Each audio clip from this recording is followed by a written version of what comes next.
Welcome dear student, बने रहिए आप मेरे साथ मेरे चैनल पर टेस्टी मैथमेटिक्स में। देखिए फिर से एक इंपॉर्टेंट क्वेश्चन लेके आए हूँ आपके लिए। ट्राइंगल्स का in the given figure find the value of x.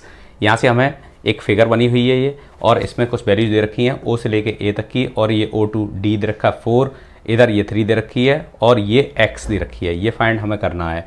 तो पूछा गया O to B यानी कि जो x है उसको फाइंड आउट करना है, find the value of x।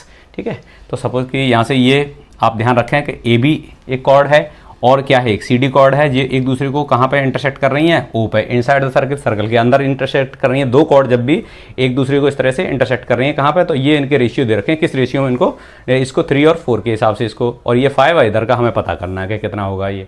ठीक है, तो ये देखिए अब क्या करें, इसमें से हम कैसे इसकी वैल्यू एक्स की फाइंड करें। तो हम क्या करें यहाँ से कि ए टू सी ये ज्वाइन कर देते हैं। ट्राइंगल्स तो कहीं दिखाई नहीं दे रहा है, अब इसको हम ट्राइंगल बना लेते हैं। तो जैसे ही हमने इस ए से सी को ज्वाइन करेंगे और डी से बी को ज्वाइन करेंगे तो एक ट्राइंगल हमारे पास में ए ओ सी दिखाई जाएगा, एक डी ओ बी, ये 2 ट्राइंगल हो जाएंगे। अब जब भी हमारे पास इस तरह से 2 ट्राइंगल दिखाई देते हैं हम सिमिलरिटी उनकी चेक करते हैं कि ये ट्राइंगल्स हमारे सिमिलर हैं, क्योंकि सिमिलरिटी का रिजल्ट हम जानते हैं। सिमिलरिटी की हमने थ्योरम पढ़ रखी है सिमिलरिटी के लिए। तो यहाँ जब भी सिमिलरिटी हम पहले चेक करेंगे तो हमारी जो प्रॉपर्टी है सिमिलरिटी के लिए उनके हिसाब से देखें ट्राइंगल में क्या है। एक तो हमारे पास यहाँ ये दिखाई दे रहा है कि ये वाला एंगल इसके एंगल के बराबर हो जाएगा। किस वजह से? ये वर्टिकल, ये अपोजिट एंगल है। दूसरा वाला, इससे पहले भी क्वेश्चन हमने किया है कि जो सेम सेगमेंट में बनने वाले एंगल्स कैसे होते हैं, वो इक्वल होते हैं। ये सर्कल है हमारा और यहाँ पर ये सेम सेगमेंट में बनने वाले एंगल इक्वल होते हैं। तो जो ओ ए सी है वो किसके बराबर हो जाएगा? ओ डी बी के बराबर हो जाएगा।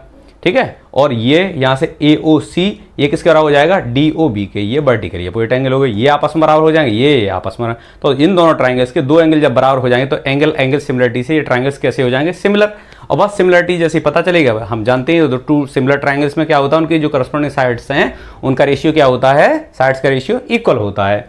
ठीक है, चलिए देखते हैं अब यहाँ से क्या निकल के आया। तो इसमें ए ओ सी यहाँ से एंगल क्या है?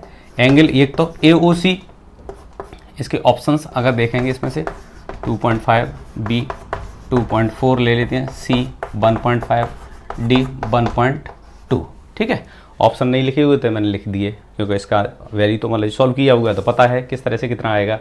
तो ये ऑप्शन लिखे हुए हैं। अब यहाँ से ए ओ सी और ये एंगल किसके बराबर हो जाएगा? डी ओ बी के। एंगल डी ओ बी किस वजह से? वर्टिकली अपोजिट एंगल, क्योंकि एक दूसरे के सामने इस तरह से जब भी इस तरह से बनते हैं तो ये वर्टिकली अपोजिट एंगल हो जाते हैं। ये वाला इधर हो जाएगा vertically opposite angle.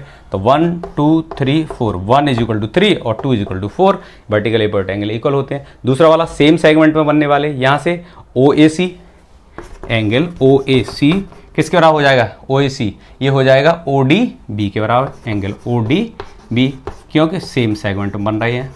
Same segment के एंगल कैसे होते हैं? ये हमारे पास सर्कल है, ये कॉर्ड्स हैं, यहाँ से हम ट्राइंगल बनाया हुआ है, तो ये सेम सेगमेंट में बनने वाले एंगल कैसे होते हैं? ये दोनों के दोनों एंगल इक्वल होते हैं। सेम सेगमेंट में बनने वाले एंगल, ये एंगल और ये एंगल, ए ओ बी वन ए ओ सी बन गया, और इसी सेगमेंट में ये बन रहा है यहाँ से कौन सा वाला? O D B. तो ये दोनों एंगल बराबर हो गए। तो एंगल एंगल सिमिलरिटी से क्या हो जाएगा? दोनों ही एंगल ए ओ सी, जो ट्राइंगल ए ओ सी ये सिमिलर हो जाएगा ट्राइंगल डी ओ बी के। Angle angle similarity, angle angle similarity से ये दोनों ही एंगल, ये वाला ट्राइंगल और ये ट्राइंगल, अब ये सिमिलर हो गए। अब सिमिलर हो गए तो किसी भी आपकी जितनी जितनी इसकी करस्पॉन्डिंग साइड्स हैं सबका रेशियो क्या होगा? इक्वल होगा। तो हमें क्या पता है? ये साइड तो हमें पता नहीं है, तो इसको तो आप छोड़ सकते हैं। तो इस साइड को इसके हिसाब से और ये इसकी करस्पॉन्डिंग ये हो जाएगी, इनके रेशियो निकाल लीजिए आप दोनों के। तो यहाँ से क्या हो जाएगा? जो ओ से ए तक की है इसकी करस्पॉन्डिंग कितनी होगी? ओ से लेकर डी तक, ये करस्पॉन्डिंग हो गई। ये किसके बराबर होगी? ओ से लेकर सी तक की, इसकी करस्पॉन्डिंग कौन सी होगी? ओ टू बी, इसके बराबर हो जाएगा। तो ओ ए है कितना हमारे पास? 5 है। ओ डी कितना है? 4 है। इज इक्वल टू ओ से सी तक की कितनी है? 3 है। और ये कितना है? x है, क्रॉस मल्टीप्लाई कर दिए तो 5x = 12। देन x = 12/5 करेंगे तो 5 2 जा 10, 2 बचा, 5 4 जा 20, तो 1.54 इतनी यूनिट आई। कितनी आई? वो 2.4 यूनिट। कितनी आई? 2.4 यूनिट आ गई। तो इसमें से ऑप्शन कौन सा? बी ऑप्शन हमारा करेक्ट ऑप्शन हो जाएगा। 2.4 यूनिट आ जाएगी। तो कौन सी वाली? ये वाली O to B। ठीक है, बस 2 ही प्रॉपर्टी लगानी है आपको, वर्टिकली अपोजिट एंगल और दूसरा सेम सेगमेंट वाला। जब एंगल एंगल प्रॉपर्टी से सिमिलरिटी से क्या हो जाएंगे, दोनों ही ट्रायंगल सिमिलर हो जाएंगे।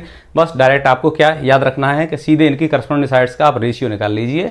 होने को तो ये तीसरी वाली साइड भी इसके लिए AC किसके बराबर है, DB के बराबर है, लेकिन इसका कोई यूज़ नहीं है, यहाँ पे कोई यूज़ नहीं है क्योंकि ये वैल्यू हमें अननोन है। तो यहाँ से केवल हम दो करस्पॉन्डिंग साइड्स को इक्वल, उनके रेशियो को इक्वल रख सकते हैं। करस्पॉन्डिंग साइड्स को इक्वल नहीं, करस्पॉन्डिंग साइड्स के रेशियो इक्वल होता सिमिलरिटी में, ठीक है। तो ये यहाँ से 2.4 यूनिट इसका वैल्यू निकल आएगी, x की वैल्यू।